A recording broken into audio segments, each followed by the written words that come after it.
And we're here to talk about important business issues for the coming session.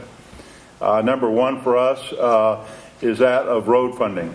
Last week, the voters spoke loudly and clearly and said this should be a top priority for the coming session. Proposition 1 passed overwhelmingly 4-1, but it only provides about $1.7 billion of the $5 billion that TxDOT says we need just to maintain the current level of congestion. That's new construction and maintenance. So we think the legislature should end the non-constitutional diversion of the gas tax. That's about $700 million a year. And we also believe that they should dedicate half of the motor vehicle sales tax, which would be about $2.3 billion, directly to construction and maintenance of roads in Texas. If we do both of those things, we will get very, very close to what TxDOT has said they need. And again, I repeat, just to maintain the current level of congestion.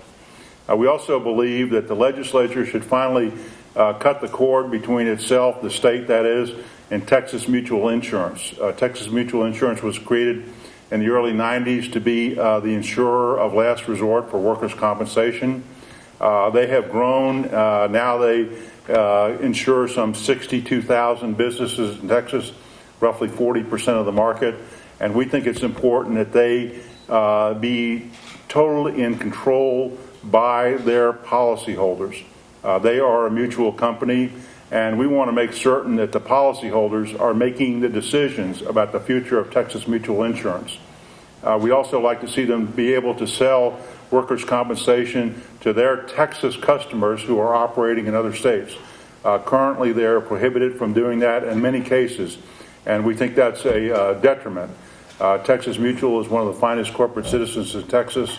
Our members want to be able to buy insurance, workers' compensation from Texas Mutual, not only for their Texas operations, but for their operations in other states.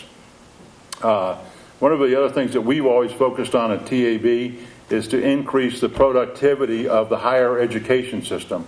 Last session, we, along with others, were successful in bringing outcomes-based funding for the two-year schools.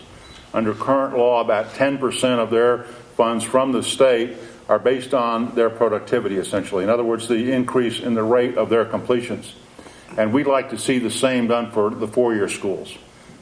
We were unsuccessful last session in terms of bringing about this change, in spite of the fact that most of the chancellors, or all of the chancellors, were publicly in support of it. We'd like to see 10% of their funds. Currently, their funding from the state is based on children or students sitting in the classroom on the 12th day. Completion does not count and make up part of the decision for the funding. We think it should. In Texas, we have done a great job in terms of access. Over the last 10 years, we've seen enormous increases, particularly in the area of minorities, African American and Hispanic. More and more of those kids attending either a two-year or a four-year school. However, not enough of them have either been earning accreditation, earning their certificates, or a two-year or a four-year degree.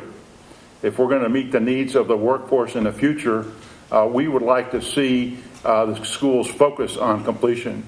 By putting some of their funds based on that, we think it'll get their attention very quickly.